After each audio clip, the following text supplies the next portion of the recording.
This is Andi Purewal for Boxing News. I'm joined by Frank Smith. I was about to say in sunny Monaco. It's not the sunny Monaco as us Brits like to do. We've brought that bad English weather with us over here. But how are you, Frank? I'm all good, mate. It's good to be back in Monaco, although, as you say, it's raining. Tomorrow should be a nice sunny day. So hopefully we get rid of all the rain today and tomorrow we can enjoy the sunshine. And as us Brits do, we'll have our tops off in the 16-degree heat, thinking we get a tan. I think you've annoyed Tony Sims that he's had no sunshine to make the most of. I know, yeah, but to be fair, he's got like a permanent, he always looks like he's got a good, good glow on him. So, don't worry, I think we'll get some tomorrow. Let's hope so, Frank. Obviously, just away from the niceties, we're here for fight night. Cordina-Vazquez, as you mentioned, first time here since 2019. I've asked a few people this, asked you yourself. Obviously, there's a lot of talk about what could be next for Joe. Wood, Emmanuel Navarrete, Oshiki Foster after the weekend. Loads of names which I'm probably forgetting about. But how important is it that he doesn't take his eye off the ball and he gives Edward Vazquez the respect he deserves to make sure he comes out on top? Yeah, look, firstly, just want to say, delighted to be back here after 4 years. Obviously we had the break up during COVID, so 2020 through to 2022 we didn't do the shows. We done 3 or 4 before that, and it's a prestigious place to do events, so we're very lucky to be able to put shows on here, so it's great to be back. Joe actually boxed on the last show here in 2019. I think he opened the show here back then, so to be headlining now is great to see. Yeah, and he can't take his eye off the ball. I think you've seen with Vazquez this week, he's coming here, he's not sitting there, he's not coming here to lose. He's come here, he's talking a lot, he's saying a lot about Joe Cordina, and that's what you need as well, because you need to build something into from these types of fights. But yeah, it's a tough fight. It's not an easy fight. Vazquez is a lot of people, within boxing who have sparred him and trained with him really rate him, and I think he's going to give Joe a tough fight. But at the same time, Joe is up there, probably one of the best British pound-for-pound fighters we have right now. Active fighters. He's tremendous special ability, and he's got a huge future. And those big fights are there for him. The ones you said, Oshaki Foster being one of those, a unification there, Navarrete another one, Wood. The big fights out there to be made. But he's got to get through Saturday night, and he's a professional. He always has been. Every camp he treats the same. Even before he was a world champion. We've seen some great nights with him recently in the Rakhimov fights, in the Ogawa fight as well. So I think we're in for a good performance on Saturday, and like I say, he won't take his eye off the ball, but then some big nights to come off the back of it. We'll come on to the big nights ahead and we'll circle back to it, but just to pick up on kind of what you're saying about Monte Carlo, how great it is to be returning here. Obviously, you had a great fight week in Abu Dhabi last year with the Dimitri Bivol, Ramirez card. Haven't been back since. There's a lot of talk about potentially going back this year. Hasn't come to fruition just yet. What's going to be the plan for Matchroom next year, looking at the Monte Carlos, the Abu Dhabis, those types of sites? Because obviously we've seen somewhat maybe stepping away from Germany, Italy and what have you. What's the plan on these types of locations now when you've spoken so openly about wanting to put shows on here? Yeah, look, I think, like I say, we've been lucky to do 3 or 4 events here previously. Obviously, boxing's been in Monte Carlo for over 100 years, I think. Boxing's been coming here. There was a break in between. We obviously saw Golovkin nights before as well. So it's for us, it's a proud. It's an event that's very prestigious to us and great to have on the calendar. Abu Dhabi, as you mentioned, when you're working with governments, these things, it's a different conversation. It does take longer, and that's the process of working with governments. We've obviously announced our Japanese deal over the next 3 years, so global expansion is still something we're very much focused on, and we will be back in these markets. The aim is to get Monaco up and running for next November again as well. Look, the blip in time, we did 3 shows in a row, so the blip was COVID, and now we're finally back. We would love to have done a few shows here in between, but we didn't. Now we're back up and running. But the aim is to keep all of these international markets going. It's a big part of our business and something we're very focused on. I remember when you went into and you explored the markets of Germany, Italy and what have you, there was a big push to try and find the next boxing star from those countries. Obviously never quite came to fruition. When you look at France, I imagine you want to try and do that and achieve that as well. But does it make it more difficult to try and return to these places, despite how prestigious it may be, to warrant and to justify coming back here without a household name? No, I think it's a bit different in Monaco because we're very much led by SBM and the government here to deliver, high-level event, international participants. It's less led by a local French fighter, for example. We've obviously got Sully Sissoko, who's a big name in France, someone we've worked with for a long time. But this is very much, they tell us, right, this is the date we'd love to do an event. These are the territories we'd like to focus on, in terms of bringing tourists into Monaco, and that's the focus. Other territories like Italy and Spain, where we were doing 6 or 8 shows a year, you need the talent, and the talent wasn't there to do that many shows, I think is the reality. And Abu Dhabi, I think the Middle East in general, all across the Middle East, obviously the UAE, Qatar, Saudi, a big part of it as well is we need to build stars from the Middle East, from those territories, and that's only going to happen as the sport gets more eyeballs and grows. People are going to get in gyms, so I think definitely in those territories there's a view to building local stars. Ahmed Siddiqui in Abu Dhabi is doing a number of shows featuring Emirati fighters and other fighters from the region, which is great and is only going to help grow the sport there. But I think everywhere's different. We're led by different, requirements everywhere we go. Like I say, SBM and the government here, they tell us what territories we should focus on. We deliver them that. Our Japanese deal, we're obviously led by Rakuten as to what they want us to deliver for an event. So, we tailor what we deliver as to what they want. So, very different when you're going to governments on 1 or 2 fights a year. And I think that's very much, unless there's a market where we see, I still think Australia's got potential. Obviously, there's a lot of competition there. You've obviously got Main Event and the Roses, and Fox have got their deal. But I definitely think there's opportunity there amongst some other territories where there's long-term plans of 6 fights a year. But these discussions in places like Monaco are very different. It's one-off every year, and same in the likes of Abu Dhabi and a lot of the Middle East territories. It's a couple of major events. Frank, just kind of looping back to the conversations of Joe Cordina, what could be next? When I speak to Lee Woods, when I speak to Ben Davis, and they mention Emmanuel Navarrete, I said to Ben, is he for you the man at the top of the list? The week when Shabazz Massoud pulled out in Liverpool, and he said, yeah, probably. Would you guys be more inclined? Would you be happy to pursue a Wood Navarrete fight instead of, say, a Cordina Wood fight beyond Saturday night? Look, I think we need to deliver the best opportunities for each of the fighters as to what delivers the best numbers for them. I still think Lee Wood against Josh Warrington is probably the biggest fight that can be made.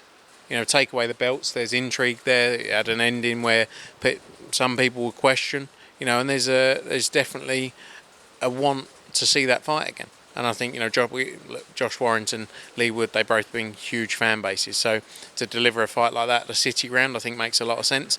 But then the Cordina fight's there. Michael Conlan's fighting Jordan Gill, that's a big fight against Lee Wood as well. We all saw that night in Nottingham what a fight that was and the atmosphere. So I think, we need to look at it as a whole and decide what the best opportunity is for each individual. I know the Ashaki Foster fight's possible as well, unification, WBC, IBF. Navarrete. So lots going on, lots to play out. So let's see. Joe has said that, to the media earlier and to myself that he has every intention, one more fight beyond this at super feather, then move up to lightweight. Speaking to Tony, he thinks he can still make the weight comfortably. He just thinks that there's bigger fights for him at lightweight. An interesting one, because you go through all of those names domestically, all the big fights you'd say are at super feather for him. So would you guys again be happy to see that, or would you still maybe push some of those other names onto him? I think we have to see so much changes in boxing in 3 months, 4 months. It's hard to look past that next fight. He's got a fight on Saturday. We're talking about the fight after that, which is probably April, May, I'm guessing, something like that. So it's hard to think what happens in September. Who knows who's got the belts? Who knows who's retired? It's near impossible to say. I think, the reality is now, with belts, without belts, we want to make the biggest possible fights, whatever they are. Domestic fights are always huge, we know that. So I think, we have to see how things play out. Like I say, I'd love to have how many times we've planned through, this is what we're going to do for the next 3 fights. It's near impossible, is the reality. But we just need to deliver the biggest possible opportunities for him. Speaking of big opportunities and potential big fights, Francis Ngannou and Anthony Joshua. Saw that Saudi Arabia still have every intention on trying to put on a card on December 23rd. They want Francis Ngannou to headline it. I asked Eddie about it. Would AJ be ready for it? Would he jump in the mix there fighting? Because you was looking at a similar date anyway. He said 100%. He also said to me that he'd reached out to Ngannou's team just to say, listen, if you want to work with AJ for that date, he's open, he's available, just let me know. If not, we can move on. Can you tell me anything about those conversations? He's had those Eddie's had those conversations. Look, it's something. Eddie obviously has been quite open. Spoke to him quite a while back now when all these talks around Ngannou coming out, being available. He was talking to him about it. AJ as well is focused on winning a world title. But look, that's a massive fight. Joshua Ngannou is probably one of the biggest fights in boxing right now after what Ngannou did on Saturday night. And it's a fight people would love to see. And I think it's an exciting time because there's so many big heavyweight fights to be made out there now that people are intrigued by. Just with Saturday night, what did you make of Tyson Fury, Francis Ngannou? I think, look, it's high level sport, and when you speak as much as Tyson Fury does, like come out so vocally, he's going to come under a lot of fire when it goes that way. I think no one, and people will say now, no, I thought Francis could do X, Y, Z. No one actually gave him a chance, 99% of people, because he'd never done it before. He'd never been in a professional fight before, and you're going in against what people call like the second coming of Muhammad Ali and Tyson Fury. People saying, how good he is. I think, like I said, you're not always going to be on your top form in every fight. I think if you watch the fight, you were more shocked by the fact Francis Ngannou did what he did. So maybe people scored, if anyone sort of deserved to win that fight, it was Ngannou in terms of people's perception. If you're scoring the fight, I'm not an expert at scoring fights, but you could quite arguably score it either way. Many rounds, neither of them did much, but Ngannou had the moments in the fight where you thought, well, So it was the expectation, because no one expected it. People were like, oh my goodness, robbery. I don't think it was a robbery. And I think Ngannou's going to get better. That was his first time doing it. I think Fury can be better. But I think it just shows in high-level sport that not every night's your night. And it shows that all of these people, like everyone talking about Tyson Fury being this undefeatable, force. Just like anyway, he's human. They're all human. And they can all beat each other. That's what makes it so exciting.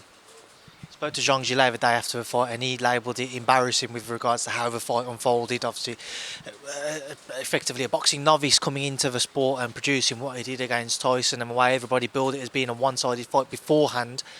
Do you echo those same calls? Was it embarrassing in your eyes for boxing?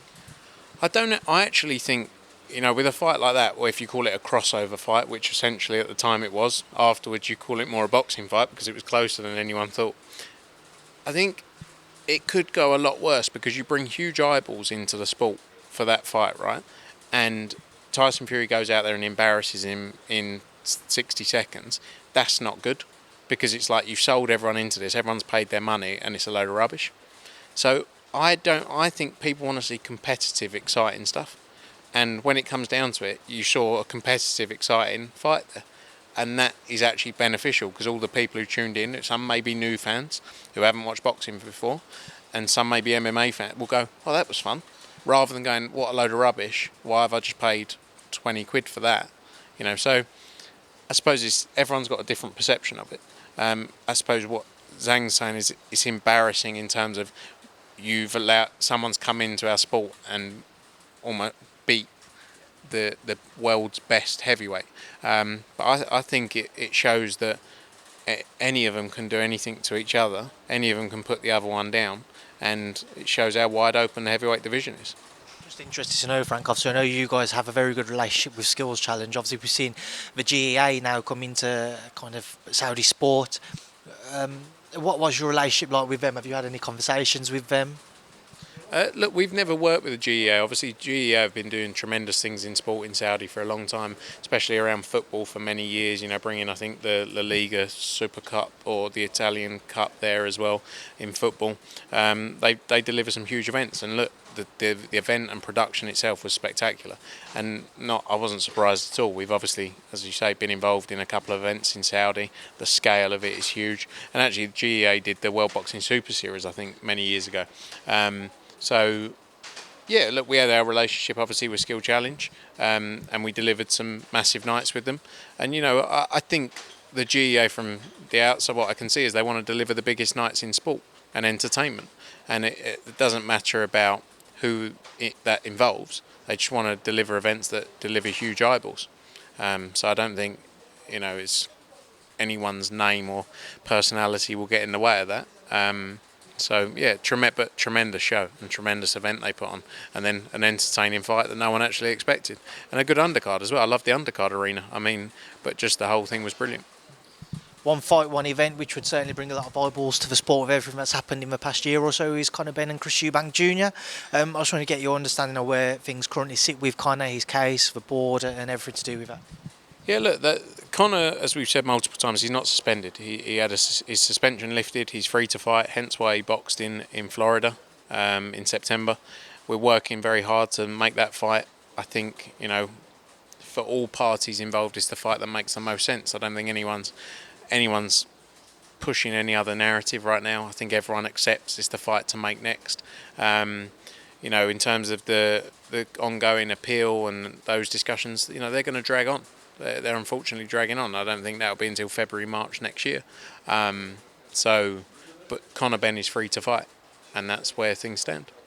One man who will disagree with you is Eubank Sr. Obviously, it's great to have him back on the boxing scene. He did some interviews earlier this week, I believe it was on Monday, at the Wasserman offices with Harlem, his nephew, and he said that he feels that it's a more sensible fight to make Harlem Eubank and Conor Benn. Just want to get your thoughts on what Senior had to say on that front. Yeah, look, obviously, Chris Senior is representing Harlem now. Chris is one of the best talkers out there at building things up. That's what he does. And that's what he's done for many years. That's why he was such a force in the sport, and he's great to have in the sport and great voice to have in the sport. Obviously, I think the natural fight right now is Conor Benn against Eubank Jr. It's the fight people want to see. It's one of the biggest fights in British boxing right now, Harlem's obviously got his fight against Schwarzkopf. I think he's got some exciting fights ahead of him, and then maybe that's the fight in time. I don't think I saw some comments around Conor once he goes up to that weight he can't come down. I think he can. I think he's young enough and fresh enough to be able to go through the weights and be involved in big fights throughout. But his eyes are set on Eubank Jr. right now. It's the fight everyone wants to see, and it's the fight I'm confident will be made. Interesting point you make about the way. Obviously, it had been about 18 months between his last fight and then going into his performance in Florida. Goes up to 160, fights Junior. Do you think he could still get back down to 147? Yeah, I think it would be. I think he was 153 in Orlando. And that was obviously he'd been training, but it didn't have.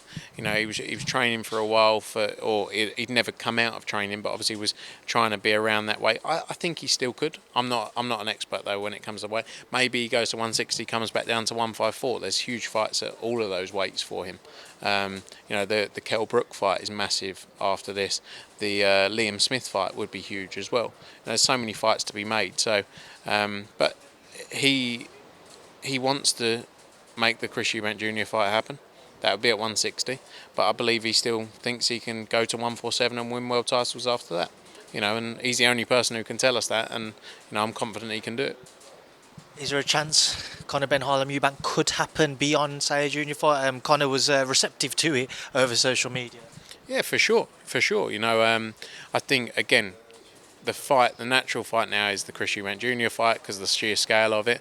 Maybe there's something that gets built up between the two of them over the couple of years. Look, they're very early in their careers, really. When you think about it in terms of age as well, I think Harlem's a bit older, but that's definitely a fight for down the line. I'm very confident that could be a fight down the line that could be built up. But there's so many exciting fights to be made over the next couple of years around those weights. Frank, it's a pleasure to catch up with you. I know you're a busy man. You've got a few other things to take care of this evening. So thank you for speaking to me. Enjoy the remainder of your time here at Monte Carlo. Enjoy Saturday night, and I'm sure I will see you out and about. Good to see you, mate. Thanks for catching up.